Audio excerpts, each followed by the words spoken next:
Hey there guys, welcome to the Do Gaming Championship 2015. I'm Knoxville from Nav Gaming. Just cost Ventus Gaming as they took out DGC, knocking them into the lower bracket of the GSL group in Group D action. D.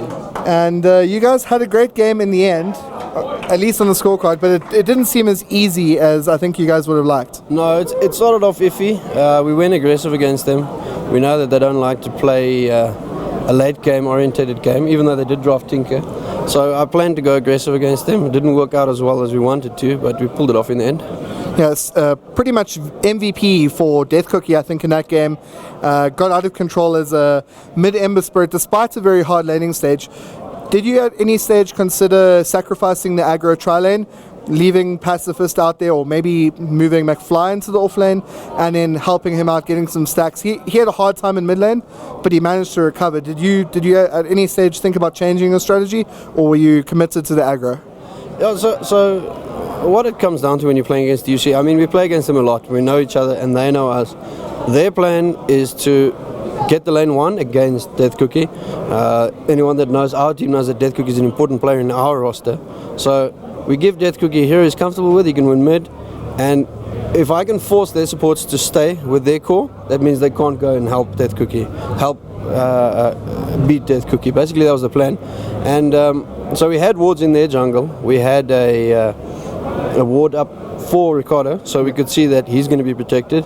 And as you said, he snowballed, he won the game. MVP Ember Spirit. Wasn't as smooth as we wanted, but that was always my plan. Get Death Cookie farmed, give him a hero who's strong, and I just backed him to mechanically beat DGC. Yeah, it really helped out that you had Doppler on your side playing that Winter Wyvern, able to, in a lot of team fights, save Death Cookie. Ultis, yeah, some really huge ultis. Very strong against the Tuskar especially. Did you counter pick that specifically for that matchup, or was it just one of the heroes that you feel comfortable with going into this tournament? Oh, well, I usually play the Wyvern and I play the Ogre, so we sat with the decision of, are we going to pick Lich, are we going to pick Winter Wyvern? They had the Tuskar, but they had the Clockwork as well. I know Orestes plays Clockwork a lot, and Wyvern can fly out of cogs, so that's important.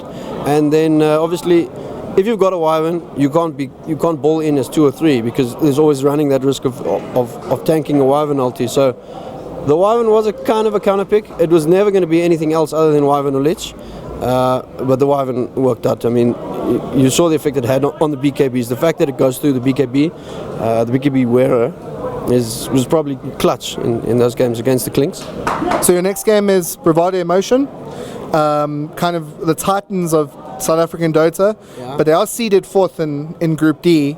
Do you think that's a little bit unlucky for you, or do you think that you don't care, you just want to play them, get it over and done with, whether you win or lose? If you win, you're through. If you lose, you have one more game to win and you're through. So do you feel confident either way? Yeah, look, Bravado's been the top team in South Africa for a good 2-3 years now, so I wouldn't say that we're going into the game expecting to lose, but we know that we've got a tough game on our hands. But it's also fun because we know that even though Bravado's in our group, we've just got to get past DGC. So we'll go into the game against Bravado, we'll give them a run, and we might have a tricky draft. Maybe see what we can get done, and hopefully shut some of their guys down, give them a run, because other than us and DGC, those are the only games that they're going to be playing. TKC the first game, so if they play, once we play against them, hopefully might see an upset or 2. Anyway, best of luck to CottonEyJoe here from Ventus Esports, and hopefully they either manage to pull a huge upset here against Bravado Emotion, or they return to either take out TNC or TKC or DGC if DGC come back. Here we are at the DGC, and until next time, cheers.